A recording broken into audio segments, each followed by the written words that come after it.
Welcome in, everybody. Ready to dive in? Definitely. Should be a fascinating one today. Cracking Open Melania, the autobiography of former First Lady Melania Trump. It's like getting a backstage pass. Yeah, to peek behind the curtain, see the woman beyond, the very public image we all know. Exactly. And we'll also look at how all of her experiences, Yeah. from a small Slovenian town all the way to the White House. How those experiences shaped her. Yeah, shaped her journey, her story. And the book, it digs deep into her life before meeting Donald Trump, And that's something we don't really know much about. Right. Very private person. So let's start right at the beginning. Right. Sevnica, Slovenia, Melania's childhood. Now, this wasn't exactly your typical upbringing. Especially in communist Slovenia. You're right. Her parents, though, they were strong believers in hard work, personal responsibility. And they created a home that really stood out. Full of art, it sounds like. A real vibrancy, this creative energy, which Melania was just, surrounded by. And her mother, she was a clothing designer, so I think that's where Melania's early interest in fashion came from, right? Oh, absolutely. I mean, those early influences, they definitely planted the seeds, I think, for her later success, like in modeling and business. Totally. That creativity, the self-reliance, it's a pretty powerful combination. Yeah, it had a lasting impact. And get this, at 6 years old, she was already modeling No kidding. in her mother's fashion show. 6 years old. I mean, talk about a head start. Wow. That's incredible. Right. And as she got older, that independent spirit just kept growing. She moved to Ljubljana for high school. Bold move. Right. Signaled a real willingness, I think, to kind of push boundaries, Yeah, Step outside her comfort zone. definitely. And, I think it foreshadows other big moves she made later on, like moving to New York to pursue modeling. Absolutely. Taking risks. That move, it really speaks volumes about her drive, even as a teenager. And speaking of modeling, her entry into that world was almost completely by chance. 16 years old, just walking down the street when a photographer spots her. Wow. Captivated by her look, I guess. Yeah, and her presence. And it really changed the course of her life. But what's so interesting to me is that she didn't immediately just jump all in. You're right. She was pursuing a degree in industrial design at the same time. So she had other interests. Yeah, and I think that shows a real practicality, Like she wanted to explore other options. Not putting all her eggs in one basket. Makes sense. Even with this huge opportunity kind of unfolding before her. And that combination, I think, the creativity from design and her practical approach, that probably contributed to her success later on. Oh, for sure. Not just in modeling either. Right. In all her different ventures. And that modeling career, it did take off pretty quickly. Mhm. At 18, she enters a major modeling competition in Italy. Big leagues. How does she do? Came in second Wow. out of, all these other hopefuls. Not bad for someone from, a small town in Slovenia. No kidding. That's amazing, especially when you think about how competitive the modeling world is. Totally. Mhm. Especially in places like Milan and Paris, Absolutely. Cut through. And she's pretty honest in the book about the tough parts of the industry. The constant rejections, the pressure to look a certain way. It's a lot. Yeah. Being judged solely on appearance. Yeah. It's a side of modeling we don't hear much about. Very true. And I think that experience, navigating all that, Yeah. It probably equipped her for the intense public scrutiny that would come later, right? I would think so. I mean, the ability to handle criticism, maintain composure under pressure, you need those skills in the public eye. Yeah. They're honed over years of, being judged on your looks, basically. And it makes you wonder if those years, all that judgment, if it provided a kind of shield. A shield. Yeah, like armor, when she became this public figure, constantly under the microscope. Interesting. So then, at 26, Melania decides to take a big leap. She sets her sights on America, Yeah. wants to make it in the New York modeling scene. Another big risk. It was fueled by ambition. I mean, think about it. Would her life have been completely different if she hadn't done that? That's a good question. It's hard to say. And what's amazing is, almost as soon as she gets to New York, she starts booking gigs. Really? Major department stores, top magazines. She even sees herself on a Times Square billboard. Wow. The quintessential making it moment. Right. And that drive, that refusal to just settle, it's a theme throughout her story. Yeah, it is. Speaks to her, what's the word? Tenacity. Tenacity, totally. Yeah. And that belief in her own abilities. For sure. Okay, picture this. Faction Week party in 1998. Mhm. Buzzing, And that's where she first meets Donald Trump. Huh. And what's her take on that meeting all these years later? It's interesting. She actually tried to keep their relationship private at first. Really? Tried to avoid the spotlight. Yeah. And that's pretty different from Donald Trump's very public persona. That's for sure. Makes you wonder how those two different approaches to fame, how that played out in their relationship. Yeah. Their courtship, though, it definitely caused a media frenzy, especially with, the age difference. Yeah. That was a big topic at the time. And Melania addresses it directly in the book. Does she? She does. But, pushes back against the whole gold digger label. I see. Makes it clear she had her own career, her own ambitions. Right. Not looking for a handout. And it sounds like she was even a little hesitant to commit at first. Interesting. But they did have things in common, Yeah. like their love for New York, Yeah. that driven nature. And then he proposes on her birthday. Wow. Talk about a grand gesture. And their wedding was this massive spectacle. Oh, I remember seeing pictures, celebrities, politicians, the whole 9 yards. It was. And what I found so fascinating was Melania's role in the planning. Oh. She was so meticulous, so organized, hands-on, almost like she was foreshadowing, her later role as First Lady, when she was. I mean, the parallels are definitely there. Managing big events, coordinating all the details. Exactly. Making sure everything runs smoothly. Sounds familiar, doesn't it? It does. And then in 2006, their son Barron is born. Ah, okay. And Melania enters this whole new chapter. Motherhood, but, not just any motherhood. Right. Motherhood in the public eye. Exactly. And she talks about balancing that, her career, raising a child, all while under this intense scrutiny. Must have been quite a challenge. It was. And then, just as things are kind of settling into a rhythm, this whole new chapter begins. Wow.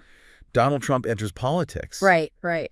And the book talks about the lead up to his presidential announcement in 2015. She admits she was reluctant at first. Understandably so. Uncertain about this huge change. But as things progressed, her perspective kind of evolved. Did it? She even describes this feeling in the room during his announcement speech. Oh. Like this shift in energy. Yeah. The magnitude of what was happening. So despite those early doubts, she ultimately became this staunch supporter of his candidacy. That loyalty, that belief in his vision, even with all the, the chaos and the controversy. Yeah. It says a lot about their bond. And with that decision, Melania stepped onto a path that would lead her to, the most public role of her life. The First Lady, a role that really tested her, I'm sure, challenged her perceptions. It did, and forced her to confront her identity in ways she probably never anticipated. Wow. It's a transition that sets the stage for the rest of her story, really. A story full of, both triumphs and challenges. It is, and ultimately it reveals the woman behind the title of First Lady. I'm ready to hear more. That 2016 campaign, it was a real turning point for Melania. I mean, she was suddenly thrust into this whole new world. Yeah, the spotlight. Uncharted territory for her, I imagine. It was. And, Yeah. it wasn't just about being there to support her husband. She had to figure out her own role. Right. To find her own space in this whole political arena. Exactly. And she faced some pretty big challenges right away. Like what? Well, that controversy surrounding her speech at the Republican National Convention. Oh, right. When parts of it were very similar to Michelle Obama's speech. Yeah. It put her under intense scrutiny. Understandably so. It was a huge media firestorm, people questioning, her team's competence. It did cast a shadow over her first steps into politics. Yeah, for sure. And in the book, she talks about it from her perspective. What does she say? She attributes it to an oversight by her speechwriters. I see. But you can also sense the frustration. Frustration. Yeah, at being judged so harshly. Especially when the focus shifted away from the actual content of the speech. Exactly. And it really highlighted that double standard that often exists for women in politics. I mean, it became all about her appearance, her past as a model. It did. Instead of her message, her ideas. And then, to make matters worse, those nude photos from her early modeling career resurfaced. Oh, wow. That must have been really difficult. It was. It just intensified the scrutiny, It's a reminder, I think, of the unique challenges women face when they're in the public eye. Yeah. Like their past choices, their personal lives. It's all up for grabs, dissected and analyzed in a way that, men rarely experience. It's true. And Melania felt targeted. Like her character was being judged based on these images that were, what, years old? Exactly. Right. And completely irrelevant to her role in the campaign. Right. But amidst all that, she showed this incredible resilience. Resilience. How so? While she refused to be silenced, she decided to challenge the media's portrayal of her. That takes courage. It does. And she even sued the Daily Mail for publishing false information about her. Wow. That's a bold move. It was. And it wasn't just about winning the lawsuit. It was about taking control of her own narrative. Sending a message, basically. Yeah. That she wouldn't be bullied or misrepresented. And did she win? She did. Wow. It was a real turning point, I think. It's a line in the sand. Exactly. So then comes 2017. The Trump presidency begins. And Melania steps into this role, the First Lady. A position with so much tradition, but also, open to interpretation. Right. And she brought this interesting blend of, like, pragmatism and individuality to the role. How so? Well, her initial focus was on her family, Okay. making sure they had a stable home in the White House, especially Barron, with this huge transition. That makes sense. And she talks about setting up her office, building a team. It wasn't easy. I imagine there were a lot of political obstacles to navigate. There were. And she was doing all this while, being constantly watched by the public. It's a lot of pressure. It is. But she wasn't just interested in following the footsteps of, previous First Ladies. She had her own vision for the role. She did. And her background, in design and architecture, that definitely influenced her approach to things like the White House renovations. Oh, absolutely. She oversaw some pretty big projects. I have. The tennis pavilion, the Rose Garden. Oh, wow. Leaving her mark on these historic spaces. Yeah. And she talks about the thought process behind each project. It wasn't just about aesthetics then. No. It was about preserving the history of the White House, Right. but also updating it for, a new era. A delicate balance. It was. And it wasn't always smooth sailing, She had to deal with bureaucracy, get approvals, I bet. collaborate with historians, preservationists. A lot of moving parts. It was. And beyond the physical renovations, she also had to kind of renovate her public image. Oh, right. She went from a relatively private person to, one of the most recognizable women in the world. Overnight, practically. Yeah. And those state dinners she hosted, the international trips with President Trump. She always looks so elegant, so poised. She did. And then there was her Be Best campaign. Right. Focused on children's well-being, online safety, tackling the opioid crisis. It's a huge undertaking. Yeah. And it showed her commitment to using her platform for, for good. Absolutely. Even if it meant, wading into some controversial territory. It did. And there were criticisms, of course. Yeah, I remember some people found it, a little ironic given some of her husband's policies. Right. But Melania stood by it. She believed in the message. She did. And, she tackled some really tough issues. Like what? Like her 2018 visit to the U.S.-Mexico border. Oh, right. Yeah. To see the conditions faced by families separated under the Trump administration's immigration policies? Exactly. It was a controversial move. Yeah. But it showed that she was willing to, engage with these difficult realities. And use her platform to advocate for change, potentially. Yeah. And I think that visit, along with other moments, it really highlighted that tension. Tension. Between her personal beliefs and, her role as First Lady. Right, right. It makes you wonder, how much influence did she actually have on policy decisions? Yeah, good question. And how did she navigate that, those complex dynamics? It must have been a delicate balancing act. It was. But one of the most memorable parts of her time as First Lady was her solo trip to Africa. Oh, yes. Particularly that visit to Ghana.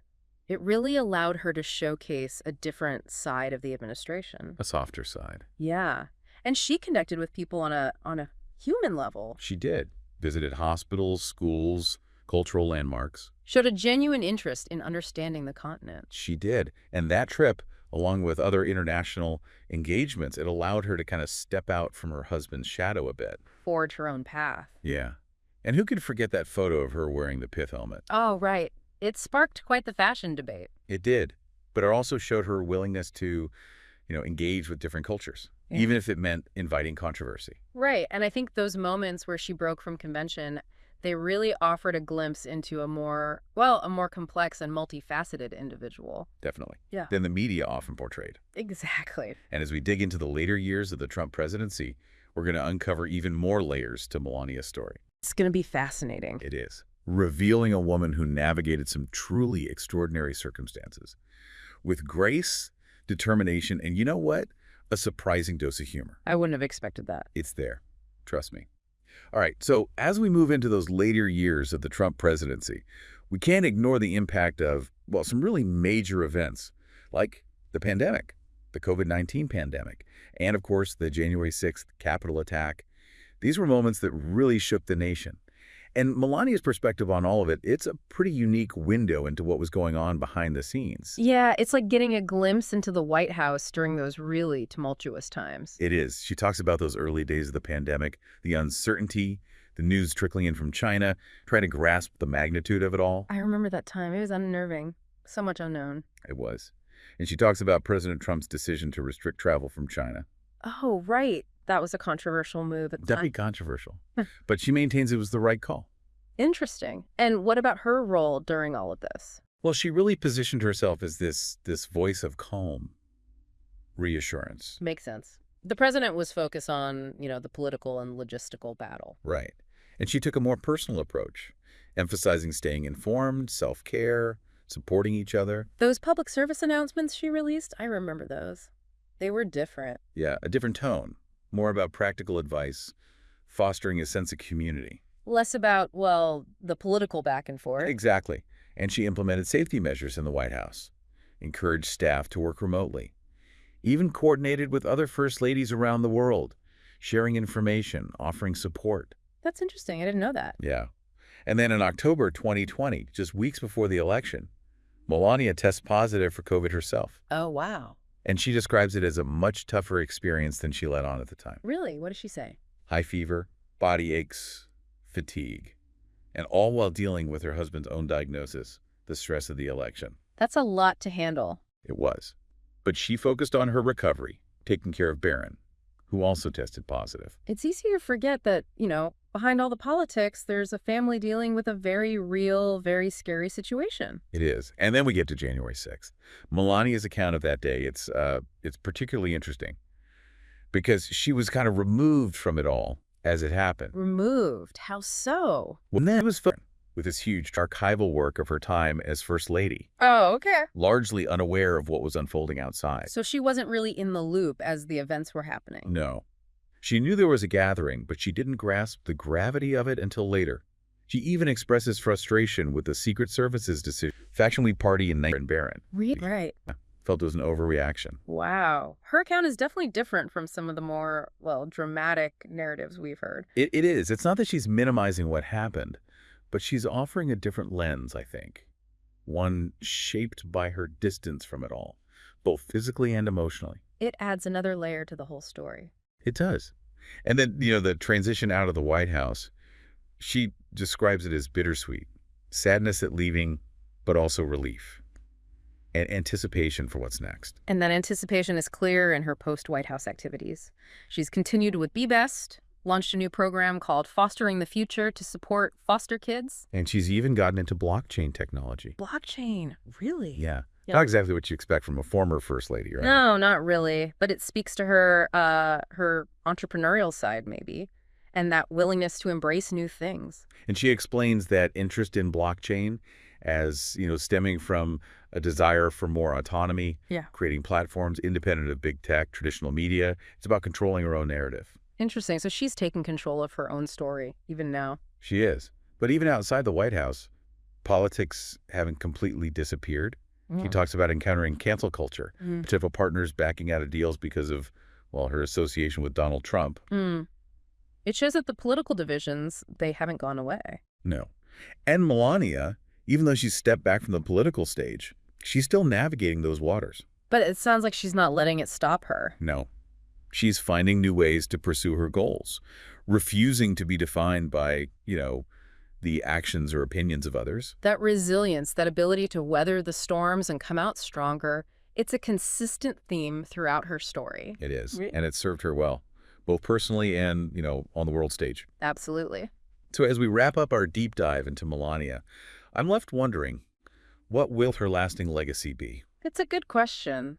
I mean, I think she'll be remembered as a first lady who defied easy labels. She wasn't always the most outspoken, but she was definitely present. Not always conventional, but always true to herself. And she left her mark on the White House, Mm. both aesthetically and through her initiatives like Be Best. But her real legacy, I think, will be her advocacy for children. Promoting online safety, fighting opioid abuse, supporting foster kids. It shows a real desire to make a difference. And that transcends politics, doesn't it? Absolutely. It's about building a better future for the next generation, no matter their background, their beliefs. Exactly. So as we close out this deep dive, I'm curious, what stands out to you? What are you taking away from Melania Trump's story? That's a tough one. Oh, There's so much to unpack, but I think for me it's the importance of authenticity. Melania faced incredible pressure to conform, to fit in, but she never lost sight of who she was. And in a world that's always telling us to fit in, that's a pretty powerful reminder to just be ourselves. well said. It's a reminder that we're all complex individuals Yeah. with our own stories to tell. And sometimes the most fascinating stories are the ones that challenge our assumptions, the ones that show us the humanity behind the public persona. I agree. Well, on that note, I think we've officially unpacked Melania. A fascinating read, full of surprises and insights. I hope everyone listening will pick up the book and form their own opinions. That's what these deep dives are all about, exploring different perspectives, having those thought-provoking conversations. Couldn't agree more. So until next time, keep exploring, keep learning, and keep diving deep.